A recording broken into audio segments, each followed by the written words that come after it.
delay there. Just had to deal with the inevitable setup thing. All right, so hi, I'm here to tell you about my adventure trying to debug control flow DSLs. And I guess as a preface, I should explain that when I say control flow DSL, what I mean is all those fun, monadic, applicative, like anything that basically takes your non-direct style code, turns it into an object, and runs it however slightly later than where you actually wrote your code. That's what I'm talking about here. And I realize now I should have just said indirect style, but hey, I wrote that proposal several months ago now. Anyway, as we basically all know at this point, the other presenters did a great job of explaining it. DSL development is really interesting in Scala. You can do a lot of really weird things. You got flexible syntax. You can query context, ask the compiler all sorts of really interesting questions that most languages wouldn't even let you try. And also you have a fully working JVM to do whatever you need to do. As a result, I, like many people, decided to build a DSL. This was kind of my ongoing motivation. The DSL is called Forger, and I will not particularly explain what it is. It's for term manipulation. It's a personal project. What's important is that I used it to write quite a lot of code that used this non-direct style DSL to do a lot of tree manipulations. And after a certain point, I realized I had done something wrong. There was something incorrect. The trees were coming out mangled. What do? I need to debug this. Oh no.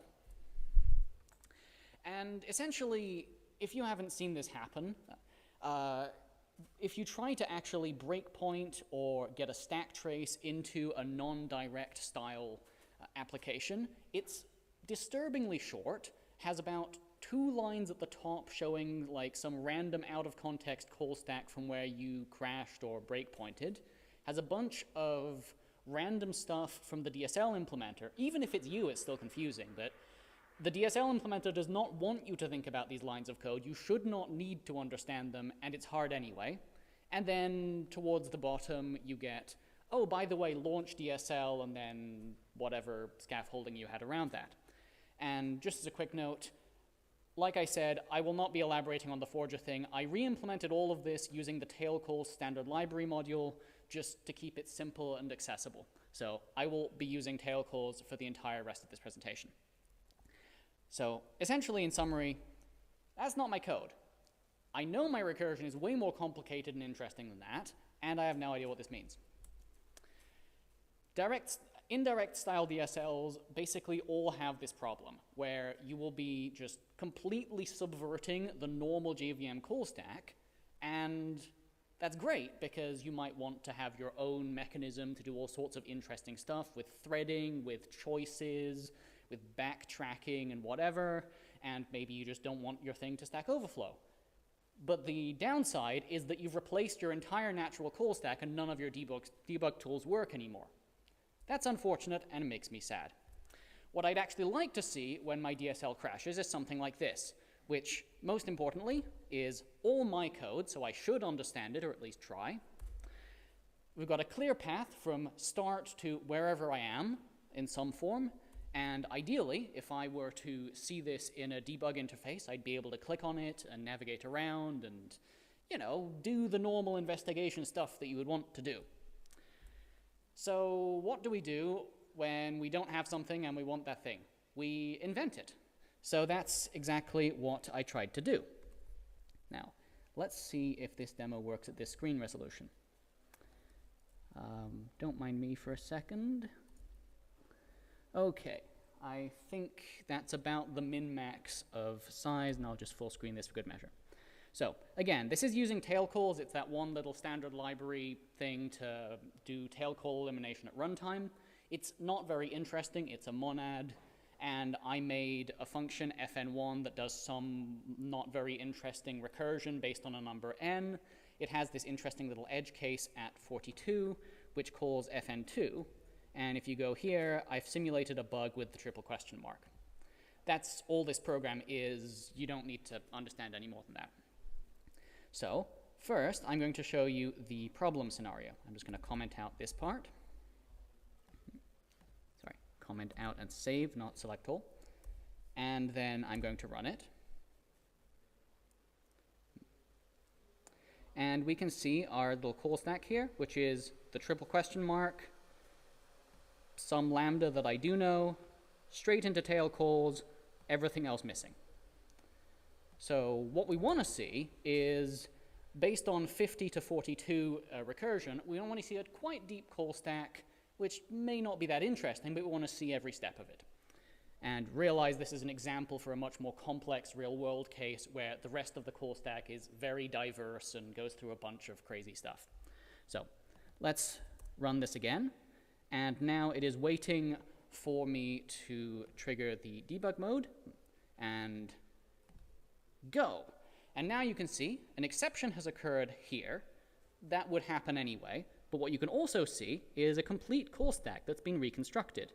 And you can see the value of n changing around. You can see you have all these records.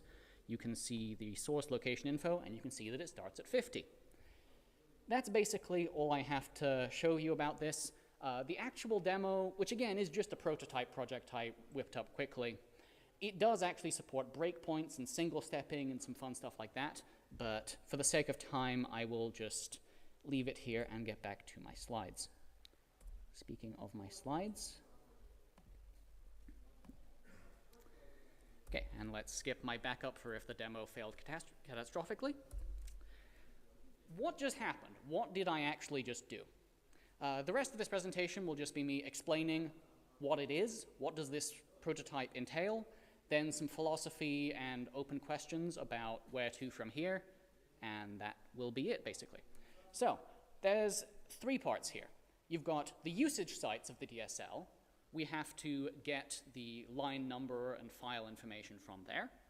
We don't want to change it, much at least. We have the implementation of the DSL, where we want to interfere with it and understand its notion of progress and points of interest. We have a debug adapter protocol implementation. And if you're wondering what that is, that's a semi-standard protocol that you can basically implement and talk to your IDE with, and it will just believe whatever you say and display it like a debug interface, which is great because that's what I wanted to do. All of this together gives you an IDE experience that looks suspiciously realistic and helpful. So, point 1, how do you gather debug info? Well, the simple answer is just use source code. Shout out Haoyi, it's great. Basically, that's it, but there are a couple of interesting things that come up. Turns out, actually, the first kind of nitpick that I ran into was I need to capture the value of a local variable. And I only discovered when I re-implemented this outside of my existing project, because in my big Forger thing, I could print the entire tree state, and that was great for debugging.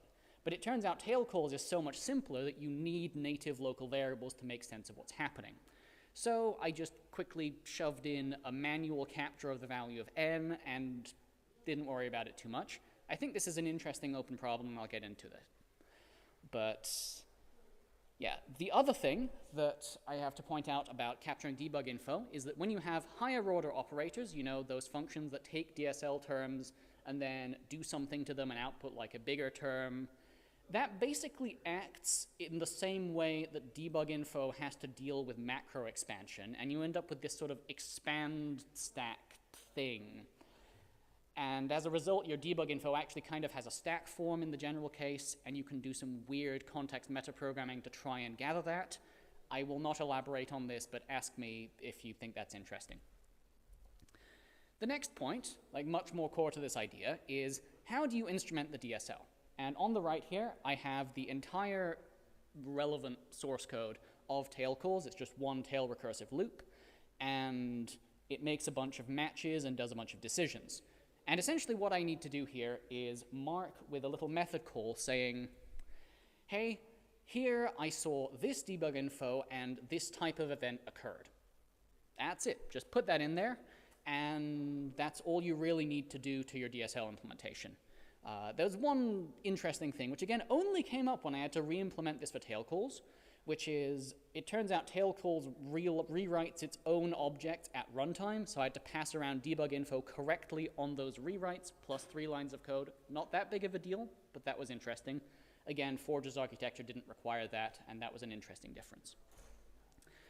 Last technical point. Yes, you really can just implement a full debug adapter protocol server in process, just sitting there watching your DSL run. It turns out that Eclipse has a library to do this, and despite the fact I didn't originally know this and wrote the entire Forge implementation using only sockets and UJSON. So, whoops, but it really isn't that bad. Took me 380 lines of code basically, and this goes from implementing what gets called when you call that point of interest method, to all of the semantics, most of which is optional. If you don't want to do it, just don't tell the editor and it will just not ask. And the most interesting thing really is, you know, people say, oh, it's not like the modern practice to use those Java monitor methods with synchronize and wait and notify and stuff. But here we're genuinely just passing back and forth between 2 threads that are genuinely supposed to block each other. So it turns out careful use of object.wait and you will get extremely far and the whole thing just works. So that's basically the technical insights of how I built this thing. Then the more philosophical questions. So I just made up a call stack out of thin air. What does that even mean? Well, one way of thinking about this is it doesn't entirely matter. The fact that you have a growing, evolving sequence of events that you can see and think about is already pretty good. If you squint a bit, you'll maybe not notice the fact that when you call and then return from a function, it counts as 2 events and the call stack gets deeper.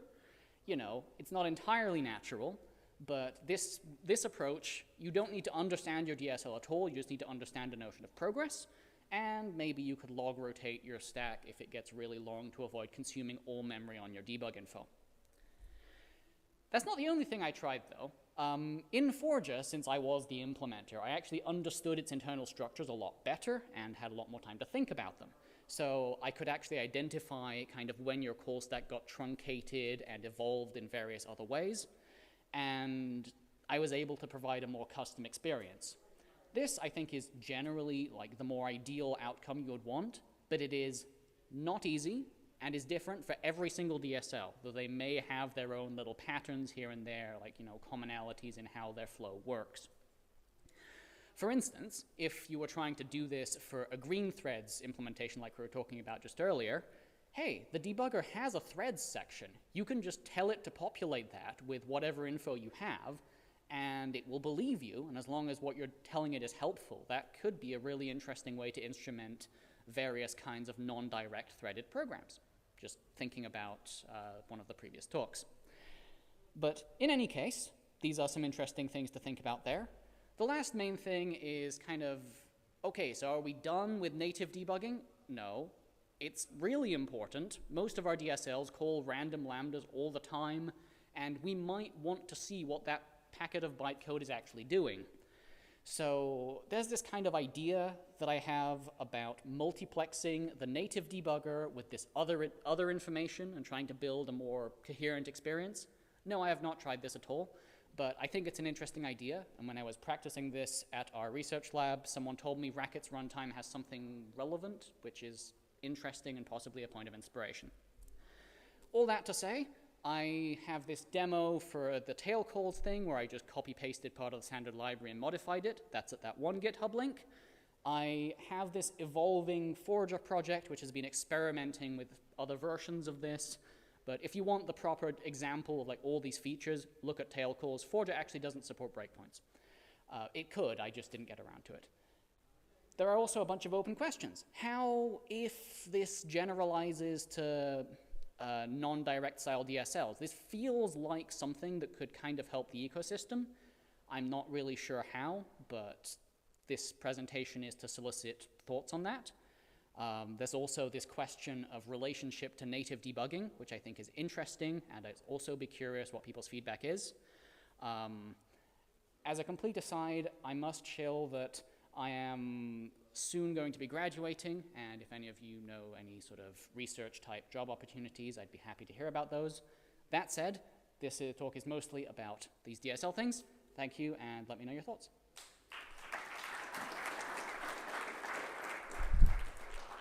Thank you, right on time. So, any questions?